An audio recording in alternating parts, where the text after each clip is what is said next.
Hello students, welcome to EPG Pathshala. I am Dr. Shefali Nagpal from Bhagat Phool Singh Mahila Vishwavidyalaya.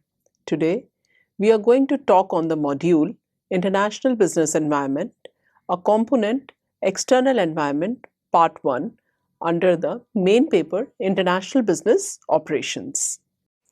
After completing this module, the students, you will be able to understand the various components of the external business environment faced by the global companies. You will also know about geographic, demographic, economic components of the environment. In addition to the internal environment, which we have already discussed, and that influences the firm's operation and performance, there are external factors as well, which influences the firms. The external environmental components have a remote but strong influence upon a firm. Being external, these factors are not within the direct control of a firm and are also called as uncontrollable factors. Some of the components of external environment are geographic environment, demographic environment, economic environment, cultural environment, political environment, legal and regulatory environment.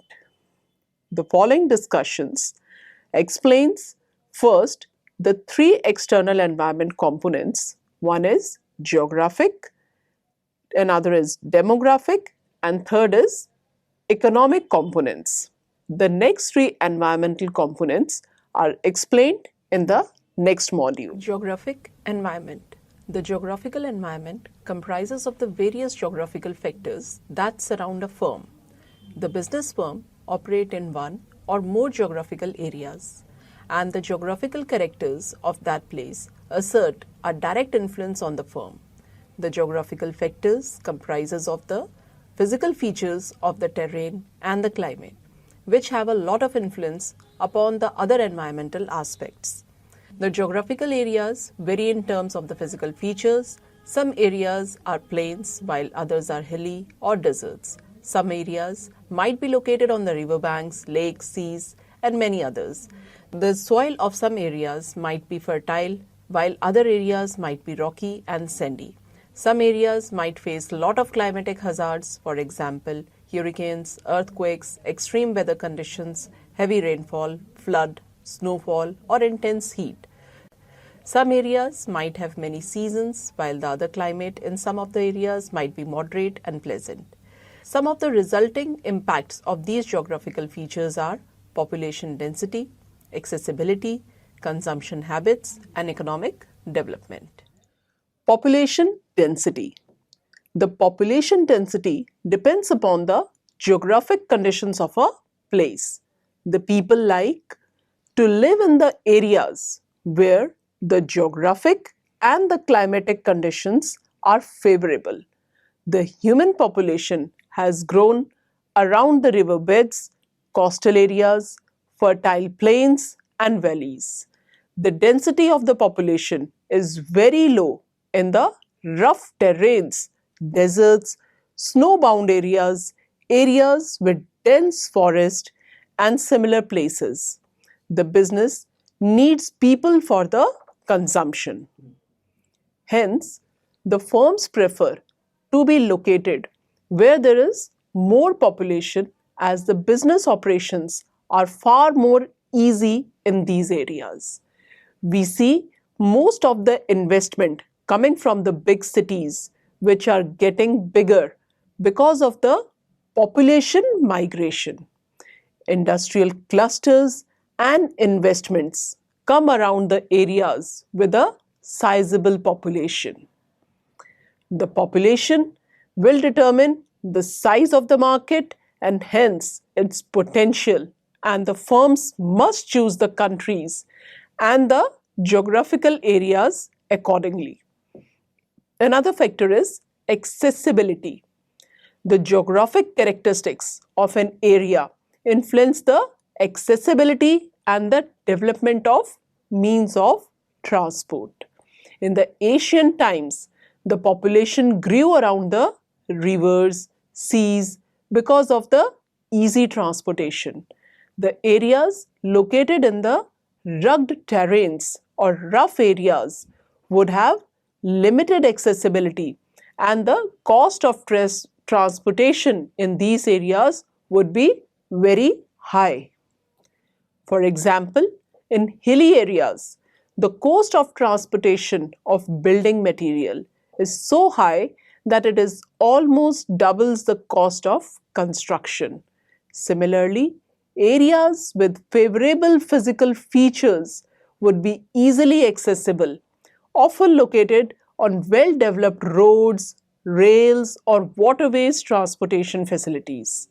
The accessibility also influences the population density, and the firms need to take care of them and all these factors into consideration. Consumption.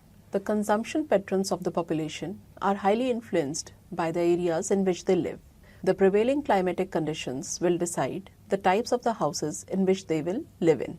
The building material, the design, and the type of the houses will vary.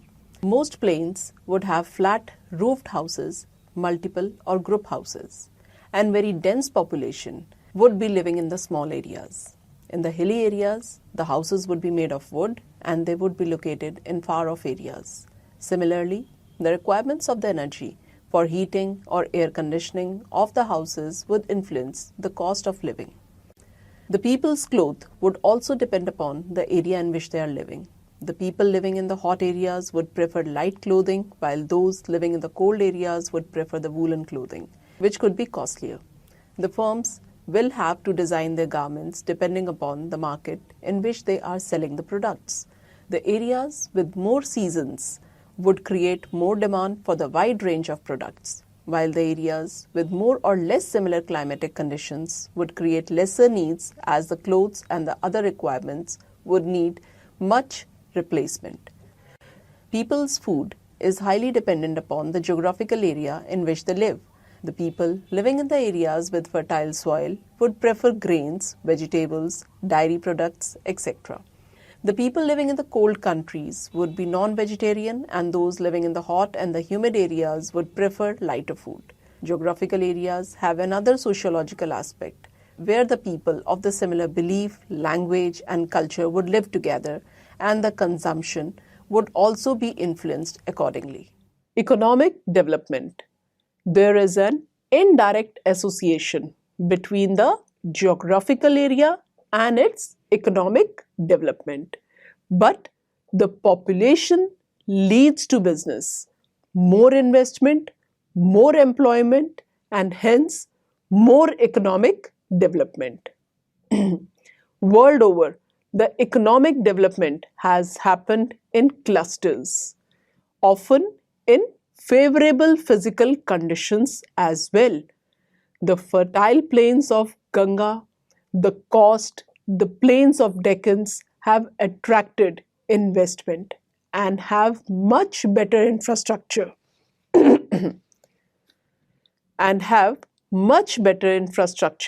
as compared to on far flung areas. People consumption changes significantly with the areas according to the economic development. The requirement of cars, houses, material pleasures, etc. These are highly influenced by the economic development of that particular area. The above discussion reflects that the geographic features of an area have a lot of influence on the firm, and they must be considered while deciding upon location of a firm and then the strategies and plans to run a business operations. Demographic environment. Demographic environment of a country refers to the pattern of population and the changes in the societies, cities, regions, and nations. It analyzes the population characteristics on the basis of age, gender, education, marital status, household pattern, religion, nationality, ethnicity, etc. Demography provided an analysis of the qualitative as well as quantitative aspects of the population. some of the issues covered under the demographic environment are: first, population size. The very size of the population determines the size of the possible business. It represents the potential to which the market can expand. By the virtue of their population, China and India are considered to be the very powerful emerging economies, overtaking even the developed nation. All the multinational companies are making their way to these markets and have tremendous potential for consumption. Second is age distribution. In India, we are witnessing an increase in the population in the age group of 15 to 40 years. That is, the productive people. This means the economic prosperity of the people is likely to increase in the times to come. India is called Youngistan because the young population represents hope and aspirations and also the capacity and the energy to realize those dreams, and hence offers the opportunities to the business firm. On the other hand, we find an increasing population of old people in the countries like Japan. This is because of the very low birth rates and high life expectancy. This can influence the spending habits and the business potential significantly. Migration.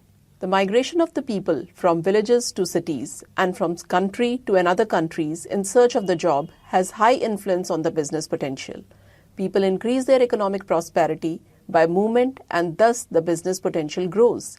There is an increasing trend amongst the people to move towards metropolitan cities where there are more jobs, better living standards and a different lifestyle.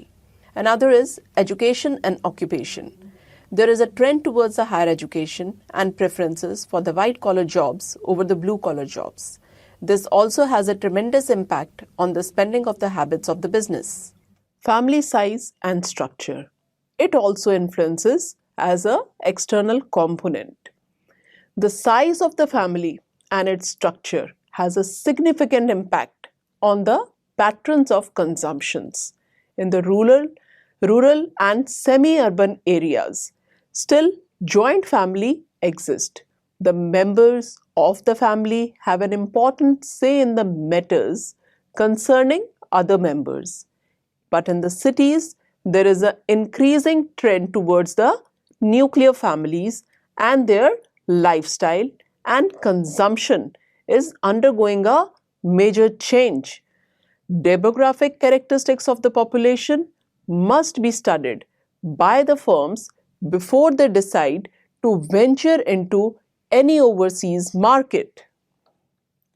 In the fast-changing society, the nature of demographic indicators of population is undergoing a change, and each change represents an opportunity to the business firms. The growth of several emerging economies like China, India, Brazil, South America, etc. is largely due to the robust demographic profile of these societies. The third component is economic environment. The economic environment is a major determinant of the market potential and opportunity. Since the single most important indicator of the market potential is income, the first step in determining the potential of a country or the region is to identify the total and even more significantly the per capita income. In general, as people's income rises, they spend less on the necessities and more on the discretionary purchases. One of the ways of determining market potential for the product is to evaluate the product saturation levels. In general, it is appropriate to compare the saturation level of the countries or of the consumer segments with similar income levels.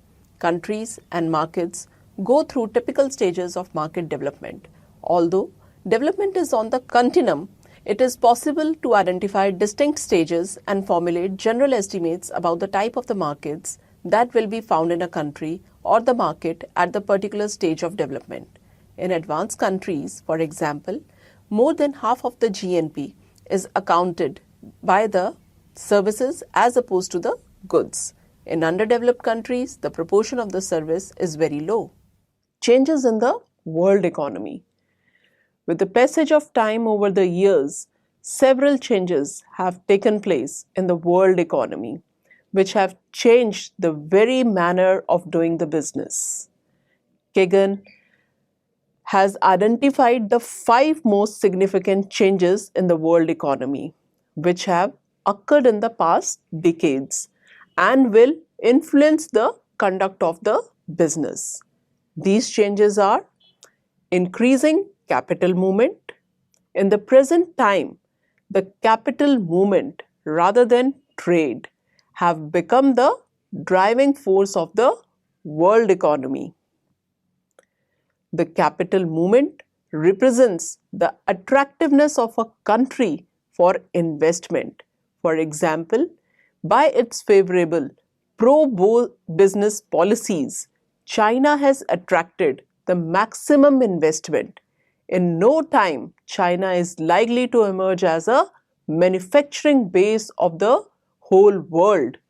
Many countries were ahead of China in terms of trade, but they feel the threat to their economy because of a sudden increase in the economic potential of China, arising because of huge foreign investment in their country. Jobless growth.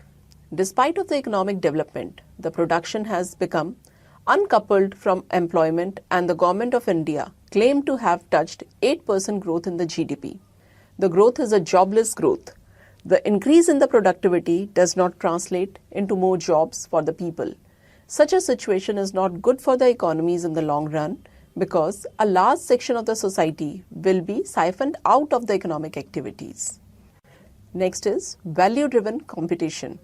The primary products have become uncoupled from the industrial economy, and in the industrial economy focuses more on innovation and value addition and not mere value addition. Michael Porter has stated in his book, The Competitive Advantage of Nations, that an economy progresses. It is driven by the factors of production, namely land, labor, capital, and management. However, after one stage, it stops getting leverage out of the mere factors of production. It becomes a wealth-driven economy. Here, the wealth begets more wealth. However, in the long run, such a strategy is not going to deliver results. If an economy aspires to grow further, it has to become an innovation-driven economy.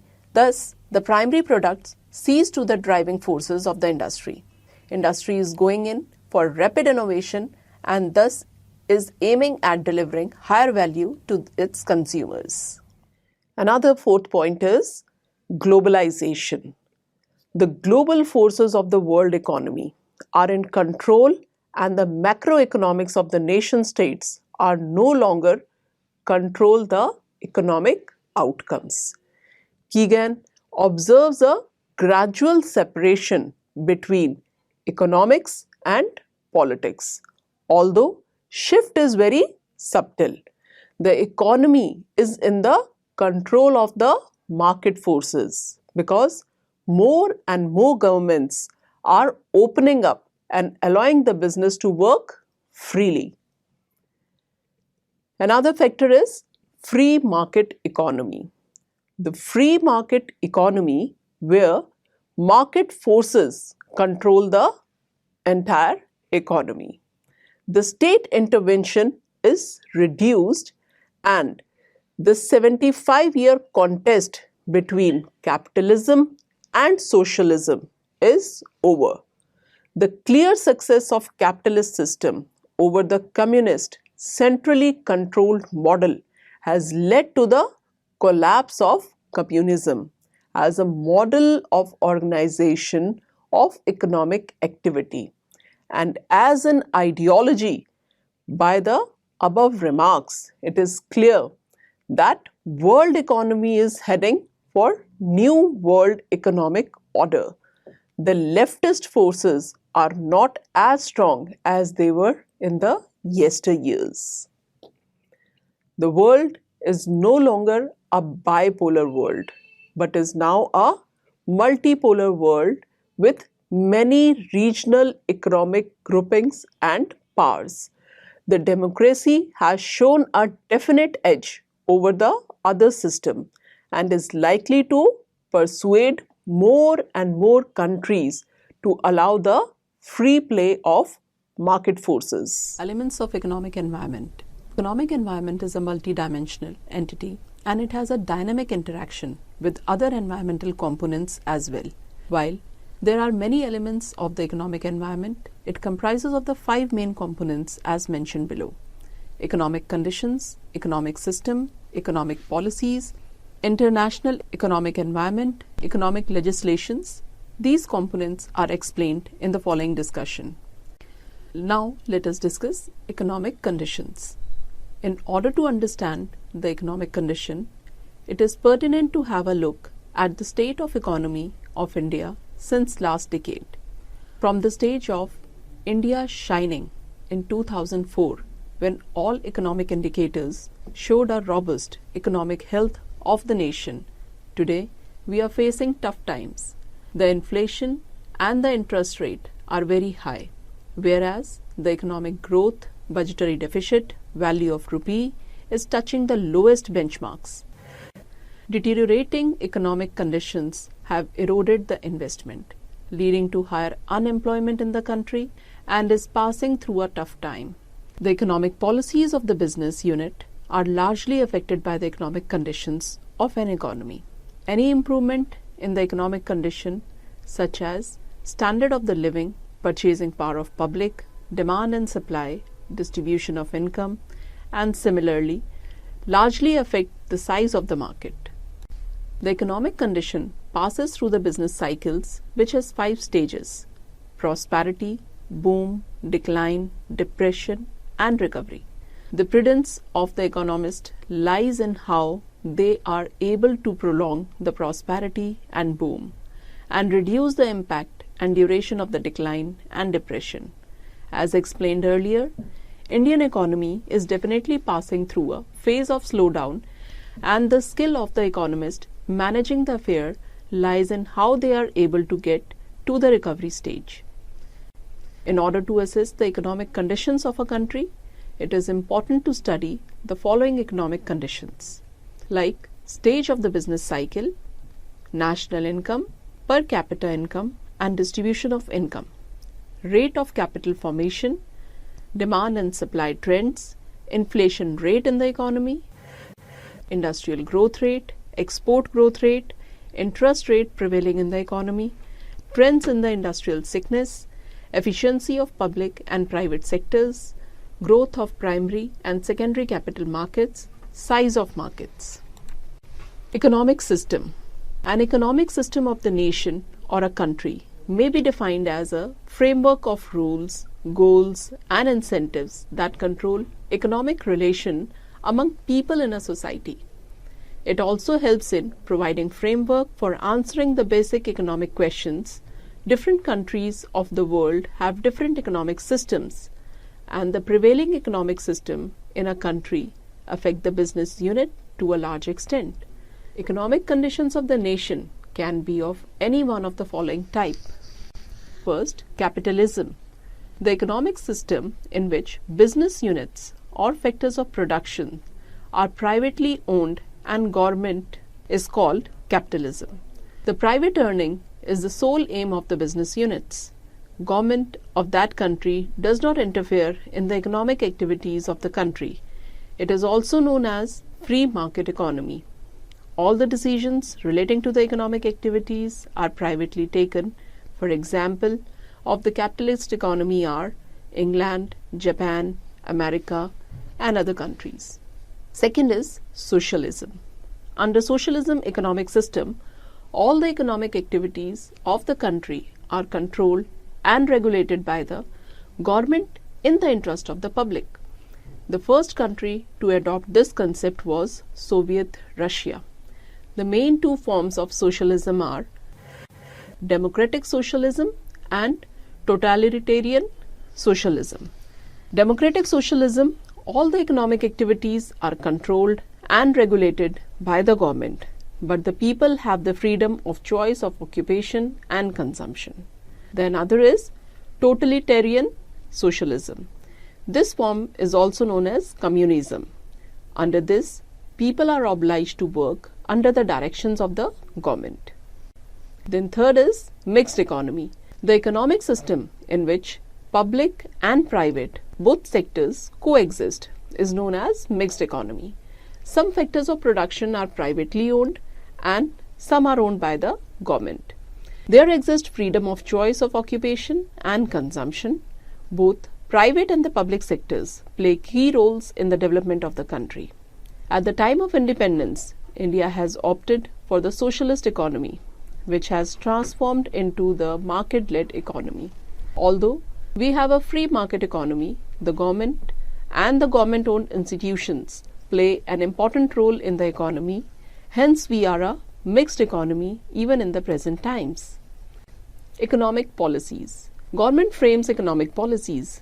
Economic policies affect the different business units in different ways. It may or may not have a favorable effect on the business unit. The government may grant subsidies to one business or decrease the rate of excise or custom duty, or government may increase the custom duty or excise duty tax rate for another business. All the business enterprises frame their policies keeping in view the prevailing economic policies. Important economic policies of the country are monetary policy, fiscal policy, foreign trade policy. Monetary policy is the policy formulated by the central bank of the country to control the supply and the cost of money, that is, rate of interest, in order to attain some specified objectives is known as monetary policy. Second is fiscal policy. It may be termed as budgetary policy. It is related with the income and expenditure of the country. Fiscal policy works as an instrument in economic and social growth of a country. It is framed by the government of a country and deals with the taxation, government expenditure, borrowings, deficit financing, and management of public debts in an economy. Third is foreign trade policy. It also affects the different business units differently.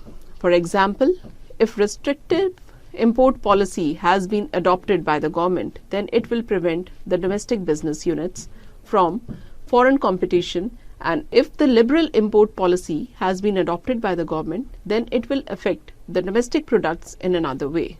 The other policies are foreign investment policy. The policy related to the investment by the foreigners in a country is known as foreign investment policy. If government has adopted liberal investment policy, then it will lead to more inflow of foreign capital in the country, which ultimately results in more industrialization and growth in the country. The fifth type is industrial policy.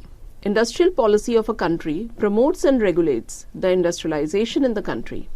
It is framed by the government, and from time to time it issues the principle and guidelines under the industrial policy of the country. The global international economic environment.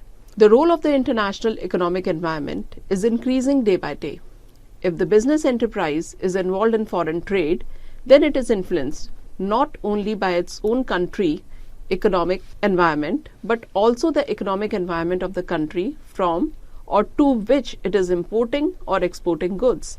There are various rules and guidelines for these trades which are issued by many organizations like World Bank, World Trade Organization, United Nations Organization, and similar bodies. Besides the above policies, government of different countries frame various legislations which regulate and control the business. So, students, let us now summarize what has been learned in this module. The external environment is not a monolithic entity, but comprises of many components. The physical feature of an area have an important influence on the settlement of the population and hence the investment decisions of the firms. The business prefer to grow around the places with a good accessibility, moderate climate, sizable population. In addition to the numbers, the nature of human population also has lot of influence on the businesses. The demographic characteristics such as age profile of the population, gender ratio, income, literacy, population growth, health, and the similar factors have lot of influence on the consumption patterns. The emerging economies like India, China, Brazil, South Africa, etc. have large proportions of young population, triggering the economic growth. The components such as the economic conditions, economic systems, economic policies, international economic environment, and the economic legislations are also the factors which influence the business.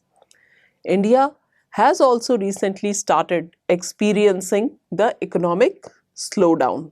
Although it has remained aloof from the global economic slowdown for long, various economic policies, say monetary, fiscal, trade, foreign trade policy, foreign investment policy, industrial policies have lot of influence on economic environment of the country.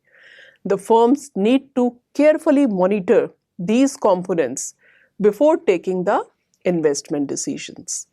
Thank you.